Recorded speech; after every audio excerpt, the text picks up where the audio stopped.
Hi, and welcome to this introductory video. A little bit about why I chose the Sonata Pathétique second movement for my recital piece, and also a little bit about the piece itself. My students know that every recital, I, like they, prepare something to play. I usually alternate between a classical piece and a jazz piece, and this recital I was intending to play a classical piece by Norman Della Gioia, an American composer of the 20th century. His Suite for Piano, the fourth movement, that is all over the place, loud, runs everywhere, a lot of dissonance, changing meter. I thought that would be fun for everybody to hear. And then this strange world of the pandemic took a hold of me like everybody else, and life suddenly became very strange and kind of anxious. And I found that when I went to the piano to practice this piece, I didn't enjoy it, and I thought, I've got to change my plan here. And I thought, what piece would I enjoy playing and preparing, and that would just help me feel calm in all of the craziness that was going on, and that also might offer the same sense of calm to people when they heard me play in the recital. And so this is the piece that came to mind. Sonata Pathétique is Beethoven's Piano Sonata number 8, Opus 13 in C minor, and he wrote it when he was 27. And the melody that he came up with and he left us with is this one, which is a very familiar and well-loved one in the classical world.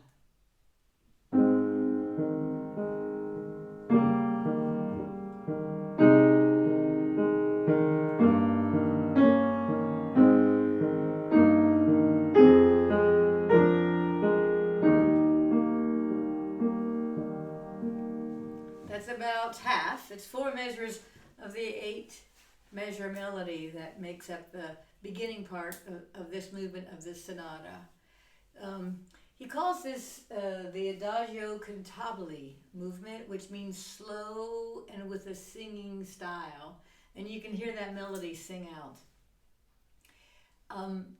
It certainly has helped me feel calm as I've played it. So I've been very happy with my choice. I always think it's nice to know a little bit about a piece before you listen. So one of the things that musicians talk about is, well, what's the form of this composition? And I think a form is being like, if you're going on a road trip, you're kind of, you want to know where you're headed and what's going to happen. The form of this piece, we call it a rondo. And rondo means there's a theme, then there's a different theme, then you return to the first one, then there's yet a different theme, and you return to the first one. So there's this sense of return. So what Beethoven does is state this first beautiful melody that I just played, and then he takes us to this melody an octave higher.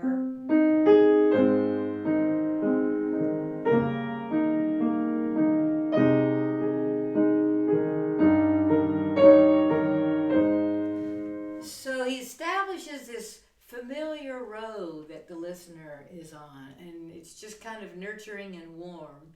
And after we're solidly in this familiar road, then he takes us on the first little detour, our first little side trip to C minor. And it starts out in a kind of a sneaky way.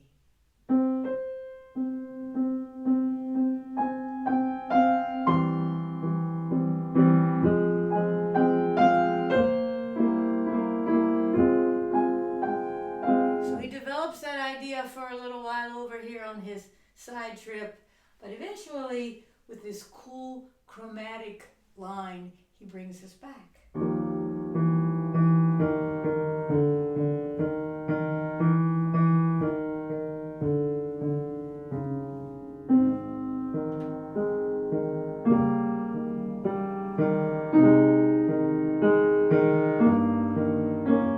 So we're back on our familiar road.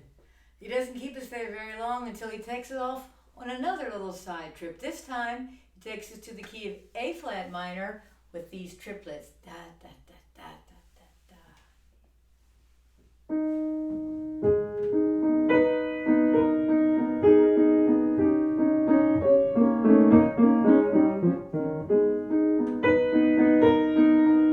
And in this part of the piece, he has the biggest moment of the piece.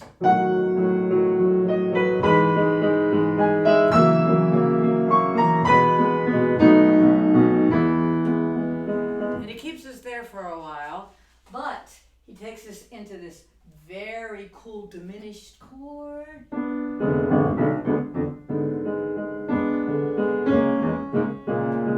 And then back home.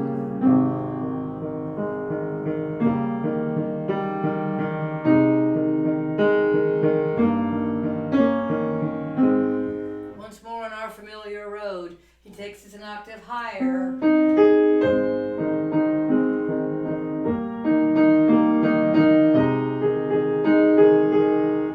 And then, just to give us this sense of, well, we're coming to an ending, he gives us some interesting things that end the piece.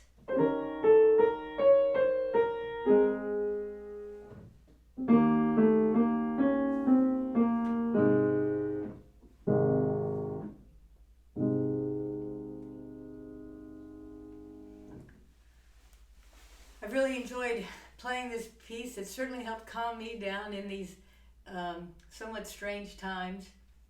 It always amazes me when I spend some time with a classical piece. In this case, a piece written 222 years ago. It amazes me how the music that has been with us so long still has such power to speak to me. So I hope you've enjoyed this introduction, and I hope you enjoy hearing me play the piece in the following video. Thanks for listening.